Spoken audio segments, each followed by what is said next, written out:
Welcome to Rock and Roll High School, your choice for in-depth and personal conversations with the most legendary artists in the history of contemporary music. Come with us as we explore the albums and songs that have become the soundtrack of our lives. Here's your host, Pete Ganbarg. Hi, everyone, and welcome to Rock and Roll High School. My guest this week is singer, songwriter, guitarist, and member of the Rock and Roll Hall of Fame. It's Billy Gibbons of ZZ Top. Known as that little old band from Texas, ZZ Top formed in Houston in 1969 as a trio: Billy, Dusty Hill, and Frank Beard, a lineup that remained exactly the same for over 50 years until Dusty's passing in 2021. With legendary live performances, sly and humorous lyrics, memorable music videos which featured Billy's iconic guitar playing and singing, as well as his and Dusty's matching look, sunglasses, hats, and iconic long beards, ZZ Top has cemented its place in rock and roll history. Billy recently joined us from a tour date in Hawaii for a look back on over 6 decades of making music, writing songs, eating lots of Mexican food, and playing tons and tons of live shows.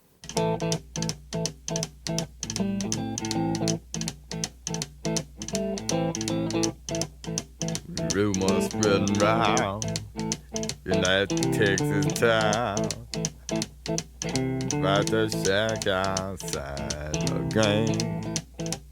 You know what I'm talking about. Just let me know if you wanna go to that home out on the range. They got a lot of nice girls.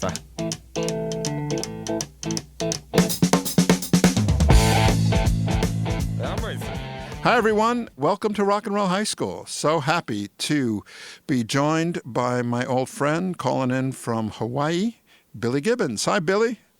What's going on, my buddy Pete G? This goes back a long way. You know, you and I worked together for around a year, and we didn't make a lot of music, but I've never eaten better in my life, man. Mexican food was at the top of our list. All over the country, this great country of ours, for sure. So tomorrow, we are recording this in January of 25, and actually later this week, you have a new song coming out called Living It Up Down in Texas. It's featured in the new Billy Bob Thornton TV show Landman. And what's interesting about this song, which is great, and I just heard it, thanks to our friend Bob, is that Billy Bob Thornton, who you co-wrote this song with, used to play drums for a ZZ Top tribute band called Tres Hombres. That is correct. That's, winding back the clock, that's when we first met. And someone said, hey, man, there's a band that really does ZZ Top justice. And I said, really? And I said, yeah, it's headed up by a guy named Billy Bob Thornton. And I said, well, we got to go check this out. They said, yeah, they're called Tres Hombres. They're a 5-piece group. That's awesome. That makes it even better. But, Billy Bob's friendship has allowed me to enjoy a bond that goes back for decades. And I couldn't be more delighted with the success that his new series with Paramount, entitled Landman, yep, is moving ahead great strides. He actually called up and he said, I've been working with Taylor Sheridan on this thing and it looks like it might take off. He said, I've got some song ideas. I've been batting it around with my buddy Mark Colley. I said, oh yeah, another artist in his own right. Give me an idea of what you have in mind. There was a dead silence for a brief pause. And there was a photograph that popped up on the text. It was simply a picture of an oil well caught on fire with the caption, write something that sounds like this looks. Working walls at the Lone Star State. Never too early, never too late. Living it up. I'll take beer, I'll take whiskey. Bring them all. 50-50, living it up, all night long, living it up down in Texas. Living it up down in Texas. There you go. When Billy Bob was in that cover band Tres Hombres, you, Billy Gibbons, called them the best little cover band in Texas, which is a nice wink to that little old band from Texas, which is how people refer to your band ZZ Top for years. So that's a nice little bookend for sure. So let's go back to the beginning. Let's talk about names for a second. You were born William Frederick Gibbons. People refer to you now as Billy F. Gibbons. You've been also referred to as the Reverend Willie G. What should we call you? Well, anything works as long as we're making forward motion. Just recently, there's been a lot of curiosity about the initial F. I'll leave it to one's imagination to fill in the blanks as they see fit. Call it fine, call it furious, call it fast forward. All of the above works. How about Frederick? Well, you could do. It was actually formal, but that seemed a bit lofty. I love the story about the Reverend Willie G. We're going back to the days of listening to the Mexican radio stations and all those stations that started with the letter X, as memorialized in your fantastic song, Heard It on the X. But talk about the thought-provoking Soul Slippers for a second. Oh, yes. We were fans of late night radio. As it turns out, I believe that we stand amongst the many who were inspired with what was coming over those ferocious airwaves. You can actually go back to the 20s when commercial radio was first gaining popularity. It's been pointed out that the United States and Canada conveniently divided the AM wavelength between themselves, leaving nothing for Mexico or Cuba. And at that same time, we zero in on a rather colorful character named Doc Brinkley, who had been operating kind of a fly-by-night medical treatment, promising to restore sex life for men with a goat gland operation that the AMA didn't really seem to think was acceptable. So he got run out. And off he went, making way down toward the Mexican border. And when he approached the authorities in Mexico, wanting to build a radio station, they said, yes, what do you have in mind? He said, well, the FCC is a new agency starting in the United States, which has put a limit of 50,000 watts of broadcasting power. He said, I'd like to come with you guys and make a station that has 500,000 watts, which they immediately tipped the hat and gave him the green light. Upon ignition, you could hear XCRF on a good night in the Hawaiian Islands all the way to parts of Western Europe. So let's say, in fact, they were only able to ignite this station. The transmitter had been dreamed up and actually produced at the RCA labs. They didn't really know if it would work. It was kind of a shot in the dark. But speaking of shot in the dark, they could only light this thing up at 6 p.m. in the evening, and it would run till about 2 in the morning, and then they had no more power, so they had to shut it down. That's but funny. A lot of folks remember that it was really popularized with the presence of Wolfman Jack coming on late at night. Yep. He was sandwiched between promising preachers. You had guys selling baby chicks. You had Zeke Manor selling piano lessons. I mean, there was 15-minute segments of just about anything you could think of. Right, and that's where you and your friends bought 15 minutes at a time, and as the Reverend Willie G., you sold some left-footed soul slippers. Yeah.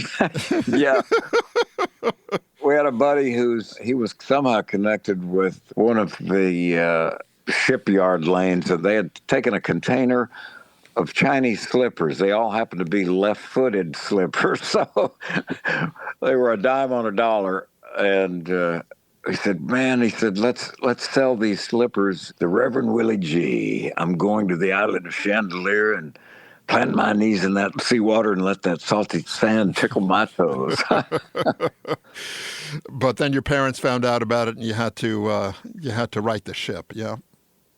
Yeah, that was a short-lived. The Postal Service showed up with a truck a couple of canvas bags filled with cash, which was not a bad thing. My dad said, all right, give me the story here. He said, I don't know about this. He said, we better head off in another direction. Yeah, let's go on the straight and narrow. Well, your dad was a pianist and a conductor, so you were exposed to music at an early age. What can you tell us about growing up with your mom and your dad in Texas? And I know your mom took you and your sister to see Elvis when you were 5. What do you remember about those days? Yeah, man. My dad, being one of 6 boys, came from England, 1908. My dad was the youngest, and his dad was a glove maker. And they came to the U.S. because upstate New York, they had a town called, believe it or not, Gloversville, still in operation today, where, of course, they made gloves. And I asked my dad, I said, well, from that kind of a background, how did you and your brothers get into the entertainment game?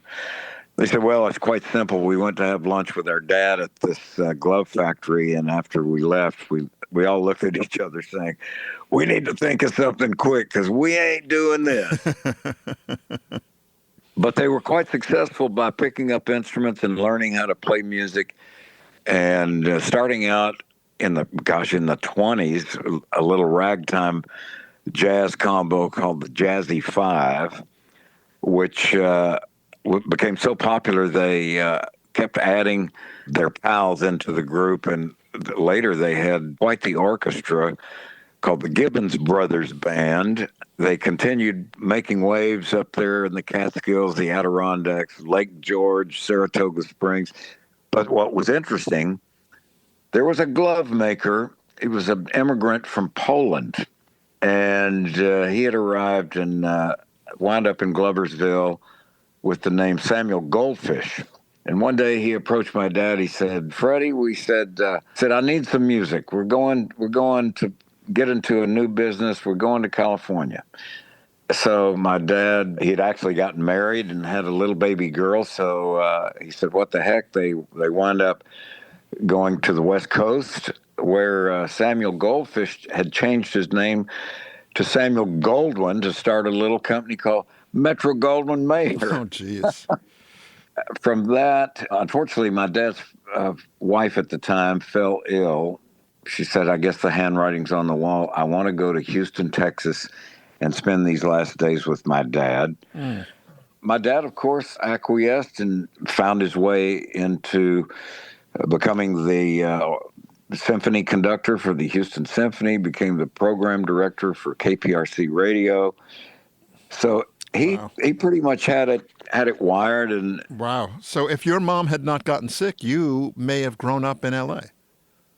Could have been that way. Wow. We certainly spent, growing up, we were constantly going from Texas to Las Vegas, Nevada to Los Angeles and back again. Some great, great times growing up with just an intriguing background with this musical moment always at the forefront.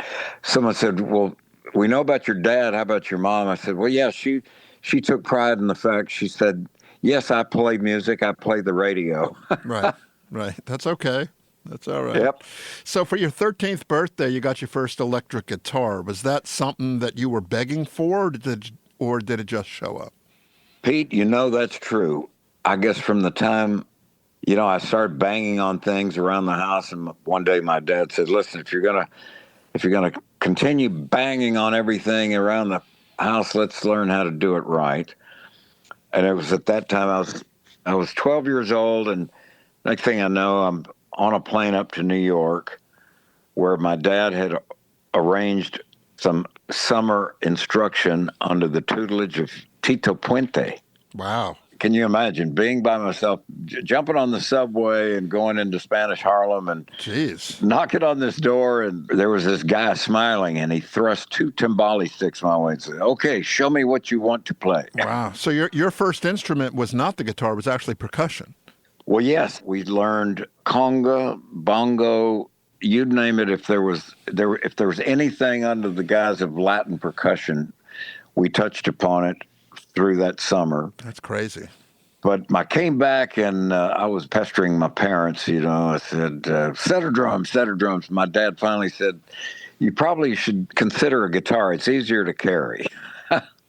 And sure enough, on Christmas Day, hiding behind the tree was that not only a guitar, but a guitar and amplifier. So we were able to plug in and start off right. And you started with a Sunburst 1962 Gibson Melody Maker with a Fender Champ amp. Yes, indeed. Can you, like, close your eyes and picture that moment in your life when you first played your first guitar? Oh, yeah. That was ignition. The fireworks were starting to... In fact, my younger sister, Pam, got so excited, and she said, okay, plug it in. Let's make some noise. And I said, okay. That was quite a day. When do you remember first hearing Jimmy Reed? Well, we started in the 50s. We had a housekeeper that found out that on occasion my mom would come back and quiz my sister and I. She said, kids, I'm going to go out shopping, and I know you like playing records. She said, let me know if there's a special record. She said, I might have time to stop in the record store.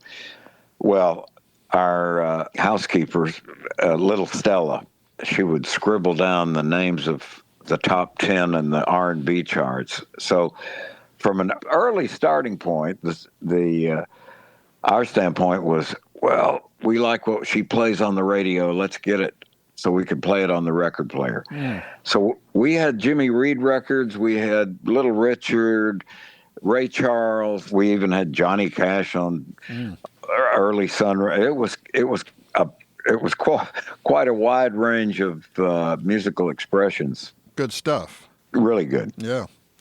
So, as you played guitar, did Jimmy Reed's influence seep into your playing even then?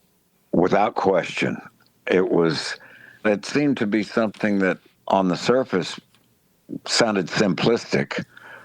And I've got to report to you, even today, in fact, just last week I was hanging out with my pal Jimmy Vaughn, and we came to the conclusion that you can listen to a Jimmy Reed record for years upon end, and it will never cease to amaze what you discovered. The sophistication runs deep. Right. I mean, and what's crazy is that from your 13th birthday listening to Jimmy Reed records, you know, decades later, you inducted Jimmy Reed into the Rock and Roll Hall of Fame.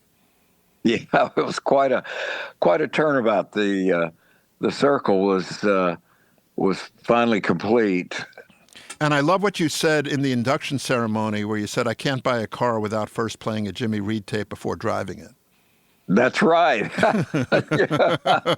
That's awesome. Got to break it in right. So talk about a few years later, you form your first band. Your friend Roky Erickson has a band called 13th Floor Elevators, which inspires you to start your band, The Moving Sidewalks. And you have a hit with a song called 99th Floor. I woke up this morning, I didn't feel so good. And then my baby told me, I'll make it feel like you should. So we got on an elevator, then we shut the door.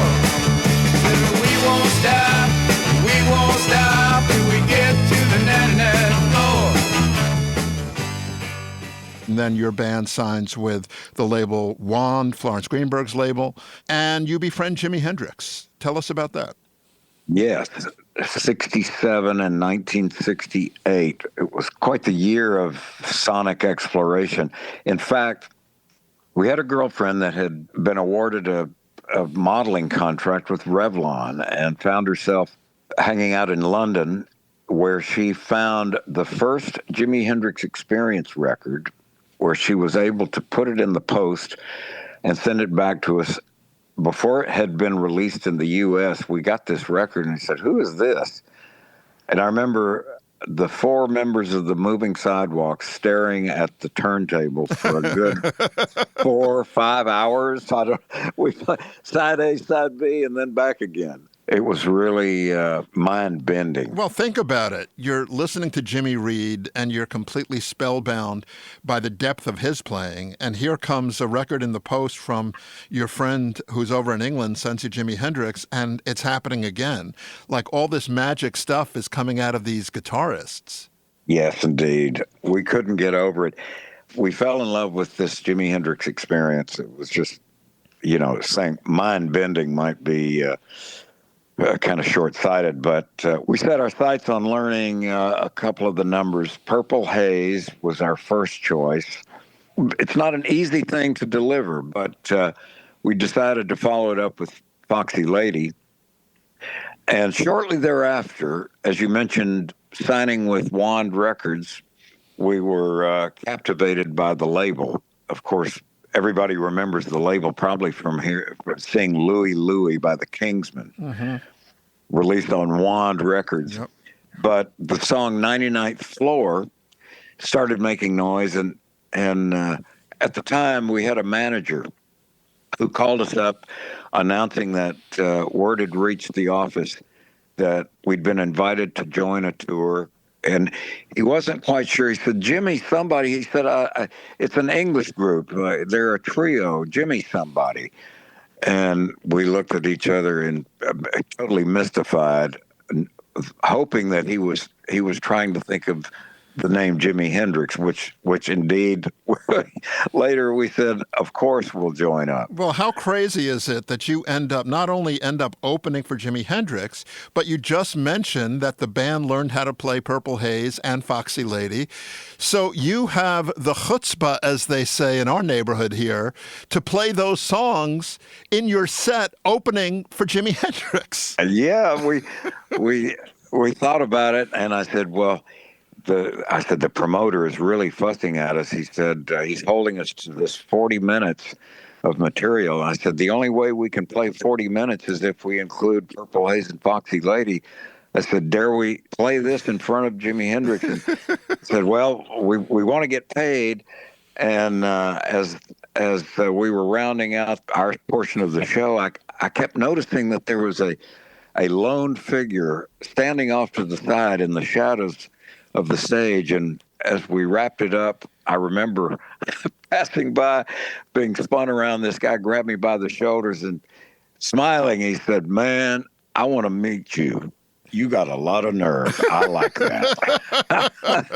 And there was our buddy Jimi Hendrix. My goodness. Not only were you a fan of his, but he became a fan of yours. He actually went on the Dick Cavett TV show nationally and brought your name and your work to the attention of Dick Cavett's national TV audience. How about that?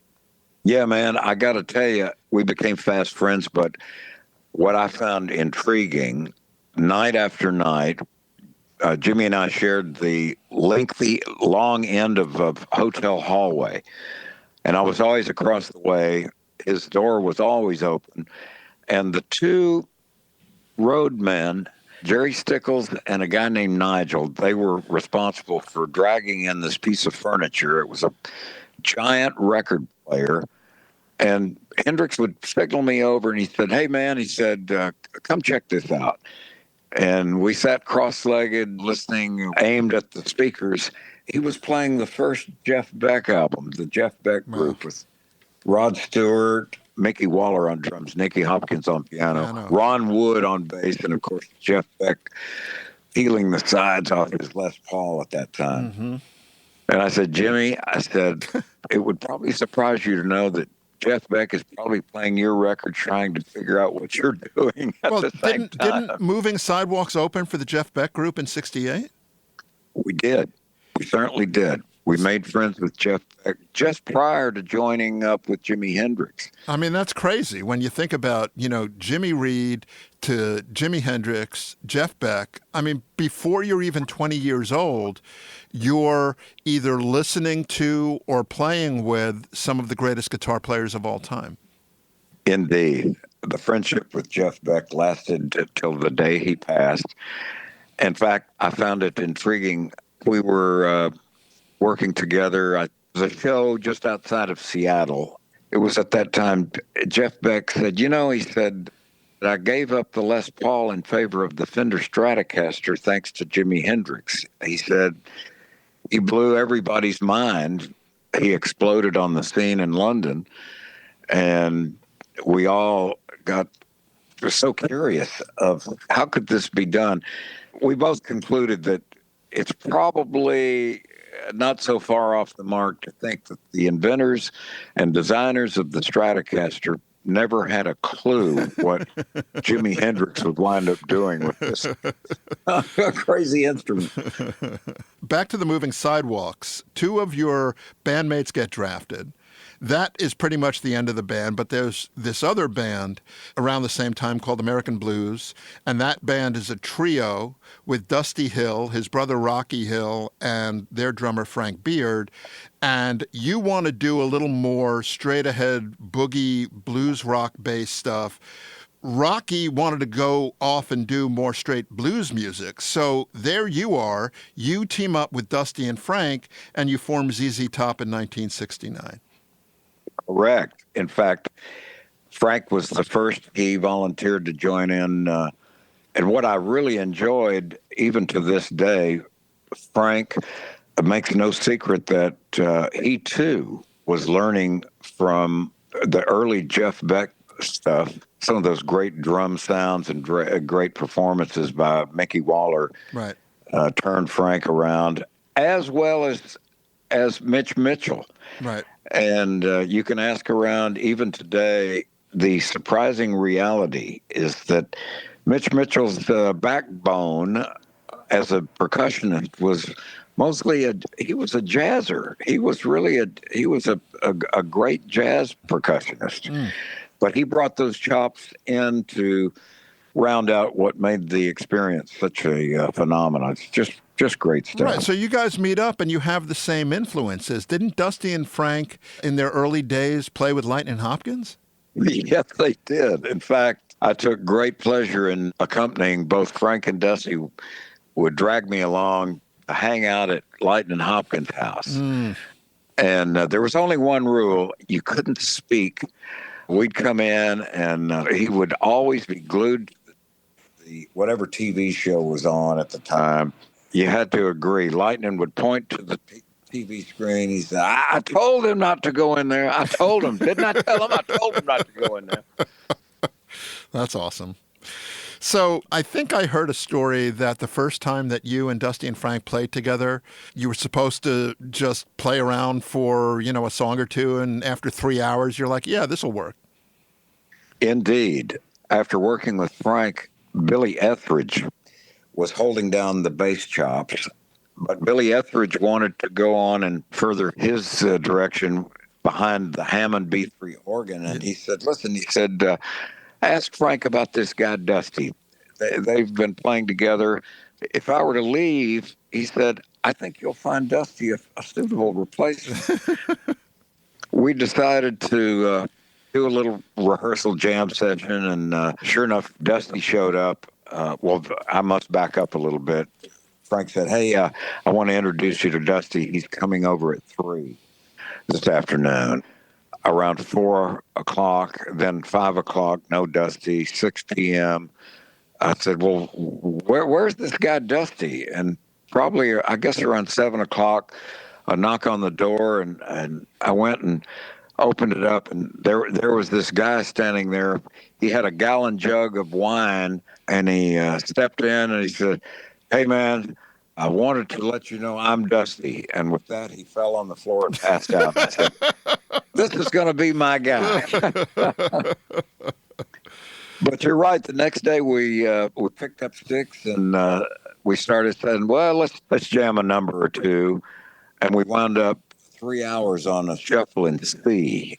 And I said, man, this is going to work. Well, that was a day in 1969, and up until the time of Dusty's death in 2021, you 3 guys had become the longest-running band with an unchanged lineup in the history of music. Yeah, man. It's fair to say that in no small part, we had a song that unfolded at the very beginning. We could never seem to complete it. Day by day, show by show, we said, is today going to be the day that we finish that song? That went on for 5 decades. 5 decades. Nice. Very nice. The name ZZ Top, I read, came from combining ZZ Hill and B.B. King, but instead of calling it ZZ King, a king is at the top, so you had the idea of naming the band ZZ Top. Yes, indeed. For a while there, somebody thought it was zigzag and top cigarette rolling papers. We could go along with that. Somebody said, "Oh, it's a cross slats on a barn door." ZZ. Yes. Well, yeah, it all works. And, you probably weren't thinking back then that you were going to be the last band in the alphabet, too, and that's not a bad thing. Right. Yeah. Yeah, the record bin, days on end were spent when record stores were probably a favorite gathering spot. Being last in the bin, we certainly got a lot of attention. The one other person we haven't mentioned yet with you, Dusty and Frank, is Bill Ham, who was the original manager of the Moving Sidewalks, became ZZ Top's manager, and you guys, the 4 of you, went into the studio and made all these early albums together. Yes. I got to say what you will of Bill Ham as a manager. My hat's off to a guy that was willing to embrace 3 teenagers that were as reckless as the law allowed, and sometimes the law wouldn't allow. But he stayed with us, and he kept it.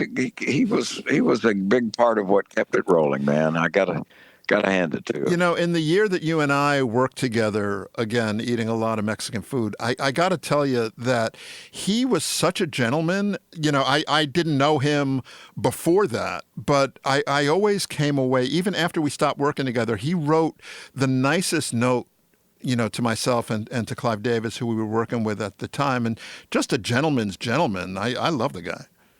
Oh, yeah. Well, he certainly was a big fan of what you guys were doing. The record business was still in full swing.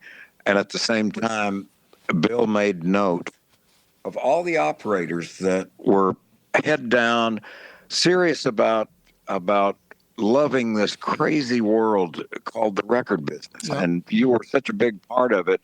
My hat's off to not only Bill, but relationship that you guys developed was another reason we kept going. Yeah, no, for sure. It was fun. I'm sorry it ended when it did, but it was great. There's a story a little before my time that I read about one of the first ZZ Top shows in Texas in 1970.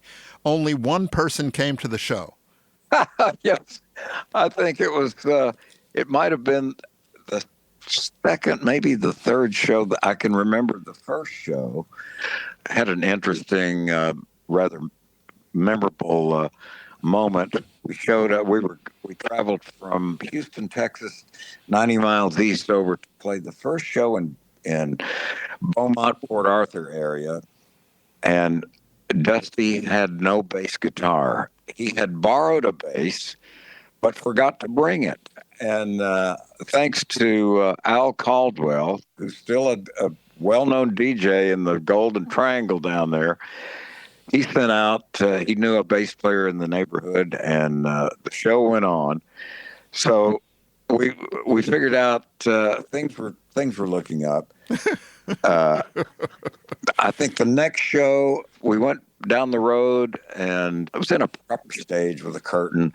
But as the curtain opened, we saw one lone paying customer, and we looked at each other and said, well, here we go. We got to do it. Well, I read that show. You bought him, after the show, you bought him a Coke, and you played an encore for the one guy. For the one guy, and he was a very loyal fan. He kept showing up unannounced until somebody figured out, hey, he's here, one guy. I heard a rumor that he never told you his proper name. We never knew him. Never knew him by name. He just said, yeah, I'm the guy. We just knew him as the guy. Well, these tours start to play to more than just one person. And by the mid-'70s, you guys are known for your live show. Talk about the Worldwide Texas Tour in 76, 77. You guys did 98 shows in 18 months, and it wasn't just the three of you on stage. Correct, though. We had worked from the band's inception, as you point out, from 69 all the way to the bicentennial year. And large-scale stage productions were the order of the hour. And back to our main man, Bill Ham, he was dreaming up ways to expand on the stage presentations. He said, let's take Texas to the people. That was his byline.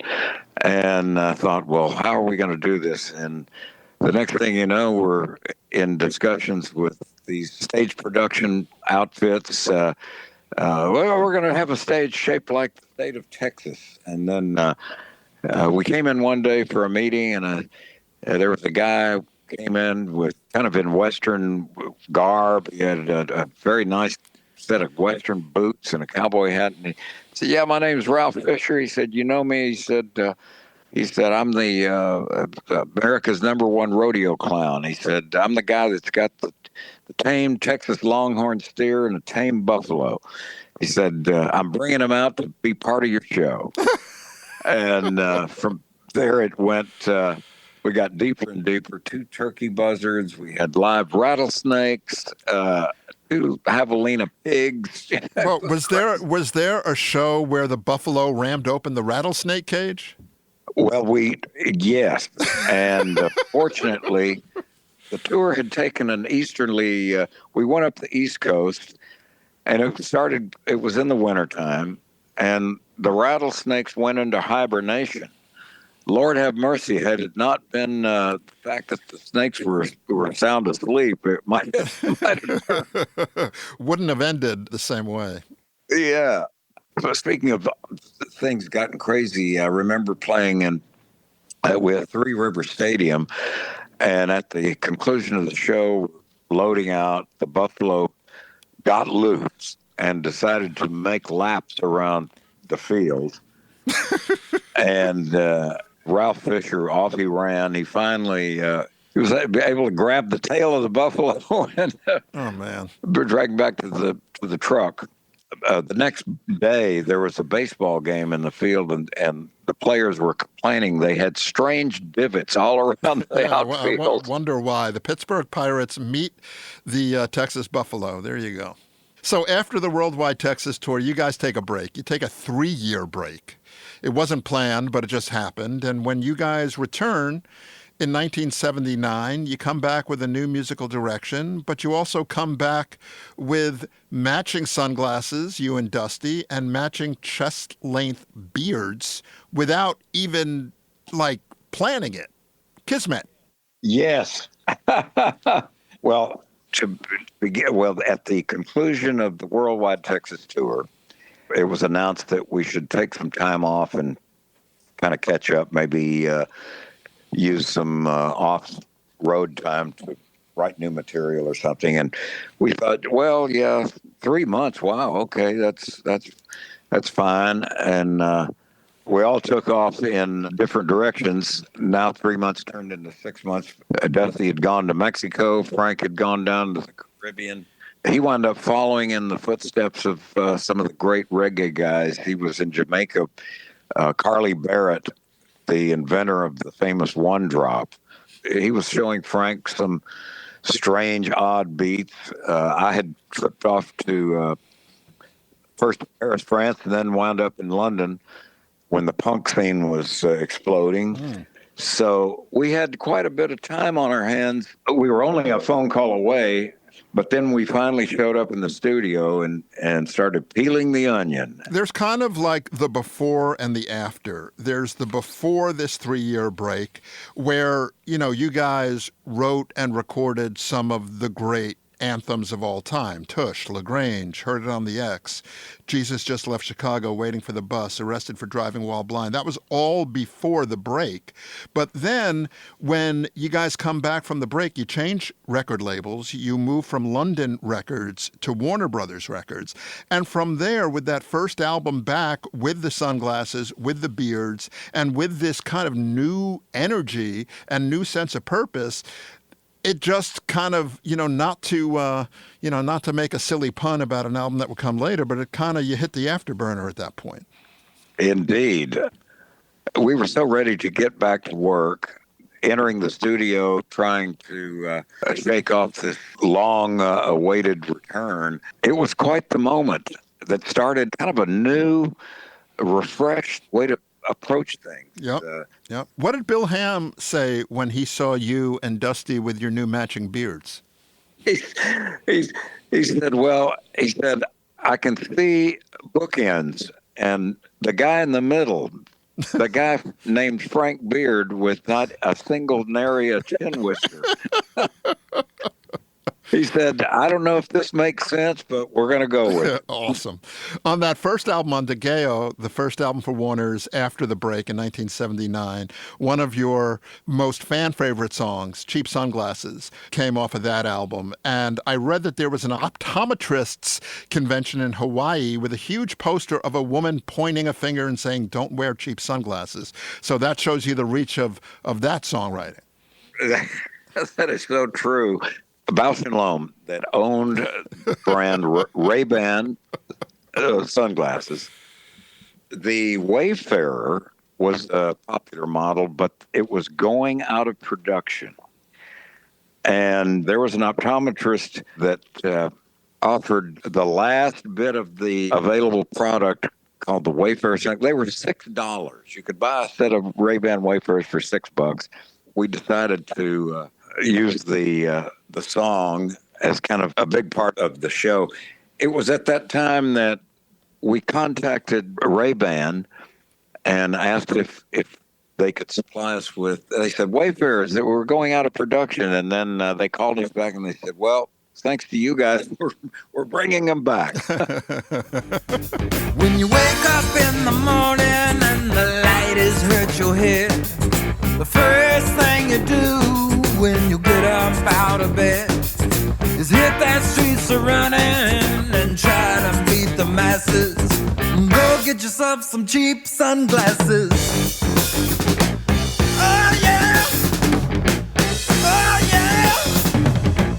Oh yeah! So let's fast forward a couple of years to the rocket ship Eliminator, which not only just brought you guys to the height of all heights with hit singles and videos on this new channel called MTV, but there was a difference in the production.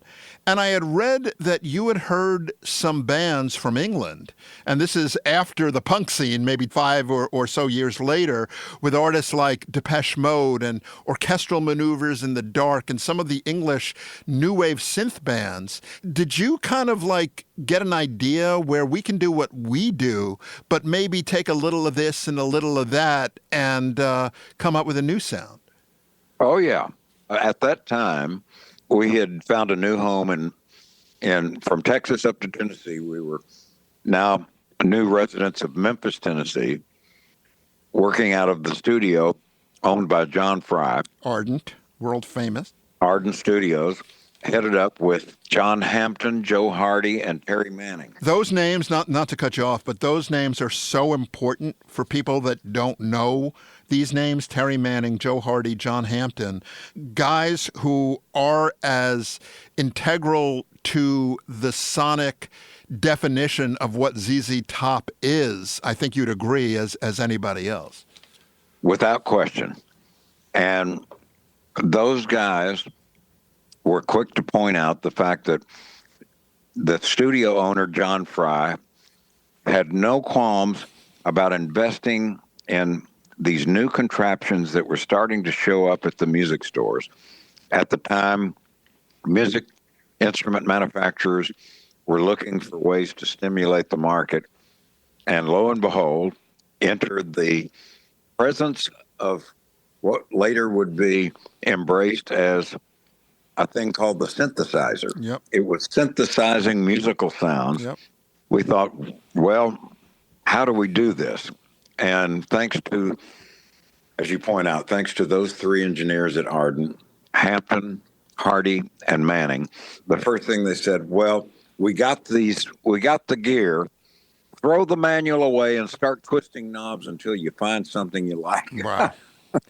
The songs that came off of that album, Gimme All Your Lovin', Sharp Dressed Man, TV Dinners, Legs, the album, ZZ Top's biggest album, it's certified diamond for sales of over 10 million copies, which is rare air. But what happened is with these synthesizers and the encouragement of these incredibly gifted engineers, you came up with music that was as friendly for the dance floor as it was for the bar room.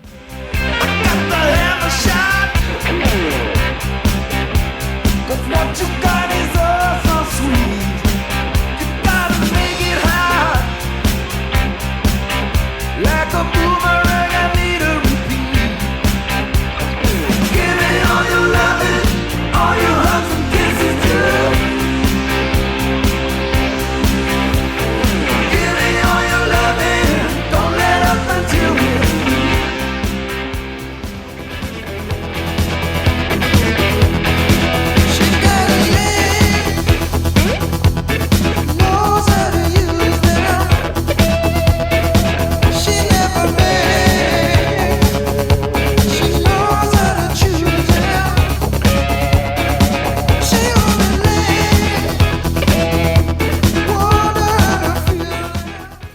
Let's talk about MTV for a second, because all these videos that were directed by Randy Newman's brother, Tim, of all things, where you guys became almost like a Greek chorus, the three of you guys with these models and girls and cars, and you had your car Eliminator, and it became a thing. I remember, back then I was coming home from high school, turning on MTV, and I was all in. I'm one of those 10 million people that bought Eliminator even way before you and I met.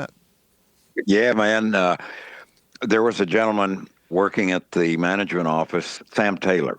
And Sam had stumbled into this late night channel.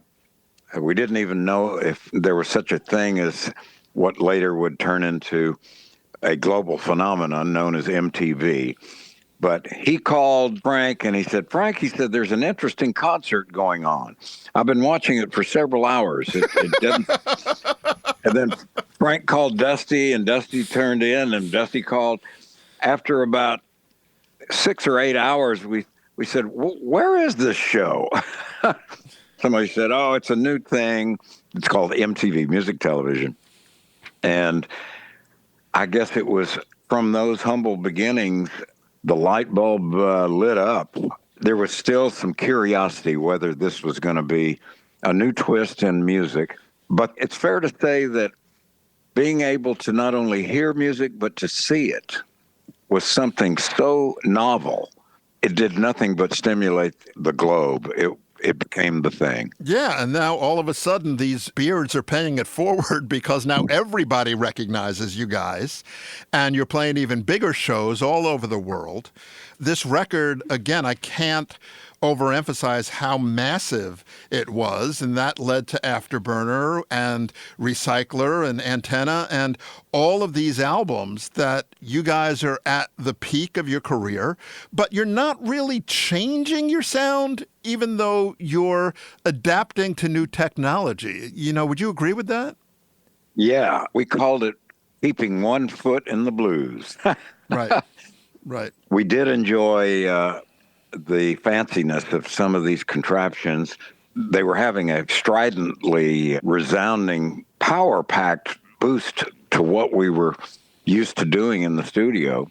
And at the same time, we didn't stray too far from what got us there in the first place. Right. We called it being interpreters of this great American art form, following in the steps of the originators and just plugging in some extra stuff. It just worked out nicely. Yeah. And you never forgot the early stuff in the Founding Fathers. There's a guitar called Muddy Wood that you guys helped create from some scrap timber that had fallen from the shack at Muddy Waters property. And Oh, yeah. yeah, so you know, talk about not only paying it forward, but definitely tipping your hat to the past. You know, nobody would ever accuse ZZ Top of forgetting where they came from. Yes, indeed. Our buddy Tony Fortune, he was a good buddy we had met in Memphis. He came back from a sales call. He used to work outside of Memphis all the way down through Mississippi. And he said, man, he said, I came through Clarksdale, Mississippi, and he said, I saw a sign stuck in the ground. It said Blues Museum. And he said, do you know anything about it? And I said, not right off the bat, but we had a day off, and we hopped in the hot rod and started heading down Highway 40. We got to the crossroads, 49 and 61, looked all over the place, couldn't seem to find this so-called Blues Museum, pulled in for gas. And the attendant heard us talking. He said, oh, he said, you talking about that place over by the library. And sure enough, the Clarksdale Library, the overseer was a gentleman by the name of Sid Graves, who had a fascination of all of the things that he had grown up around and had grown up around him, this great art form called the blues.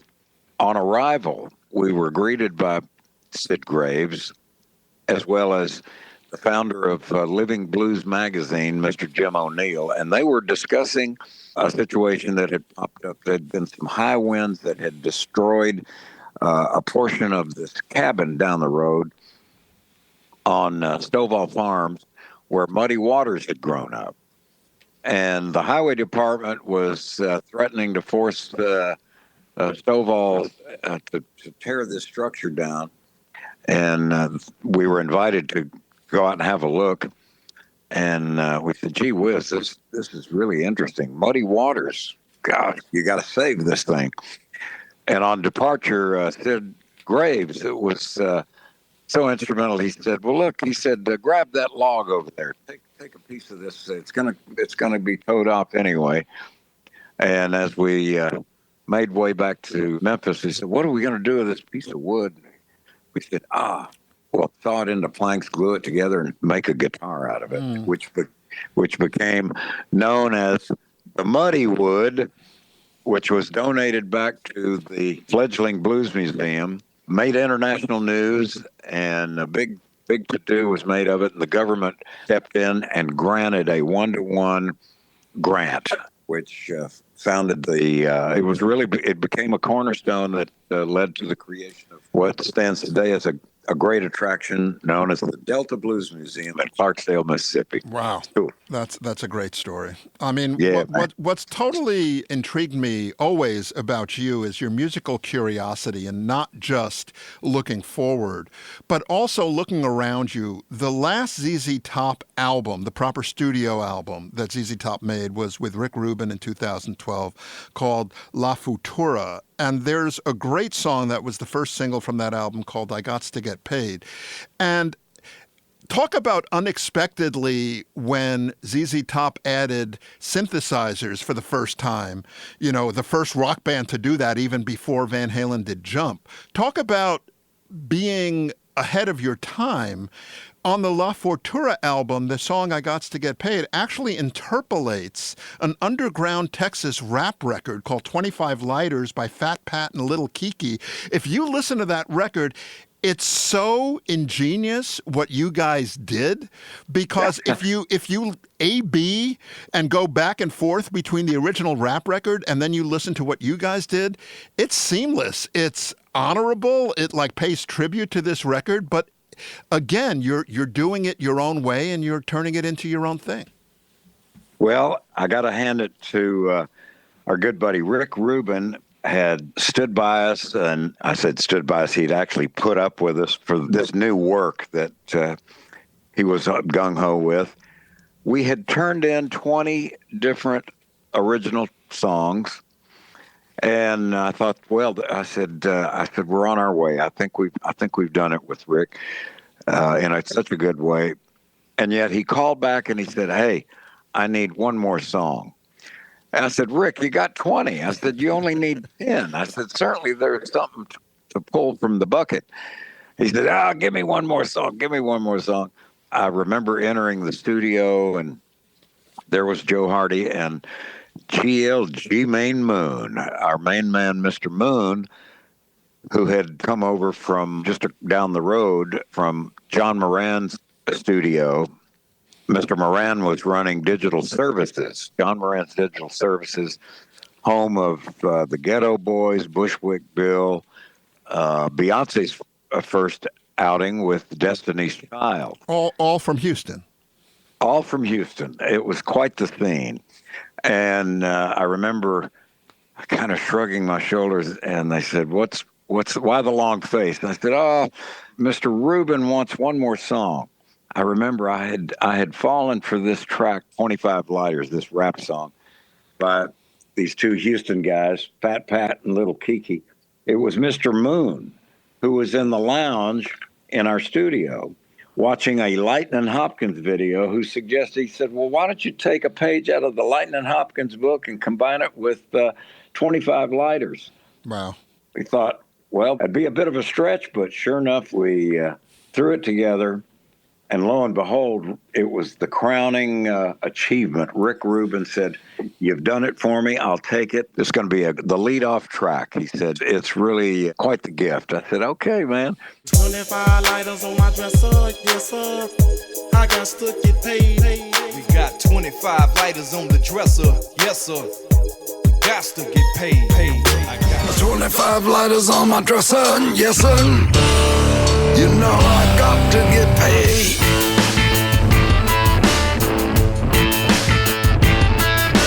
25 lighters on my dresser, yes, sir. You know I got to get paid. It's a great record, as all of your records are. You know, let's talk about real quick as we finish up, Billy Gibbons and the BFGs, which is you with Chris Whipper-Layton from Double Trouble and Mike Drifter Flanagan.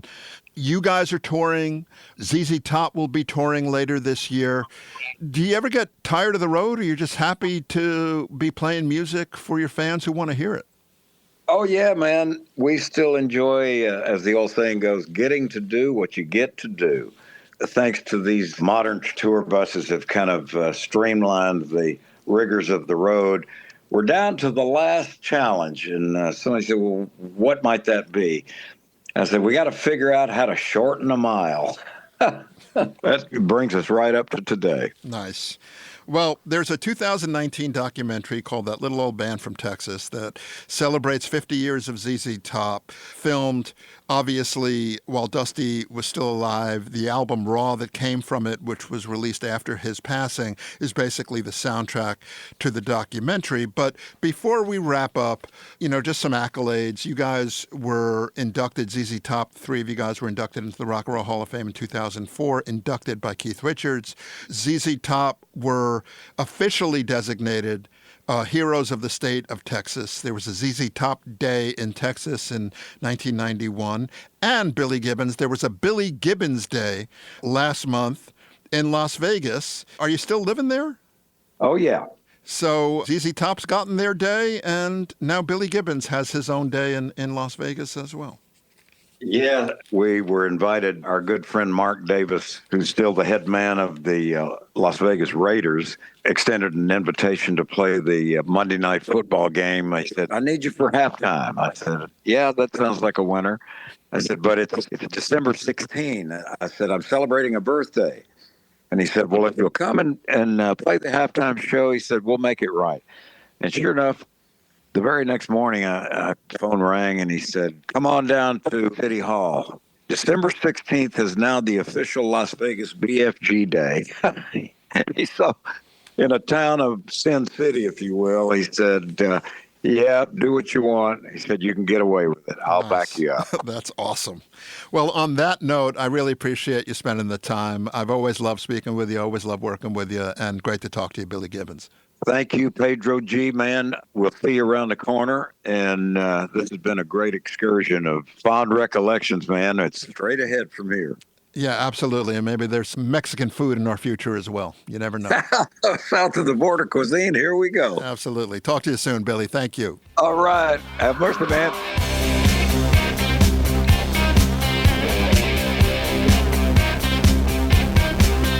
Clean shirt, new shoes, and I don't know where I am going to.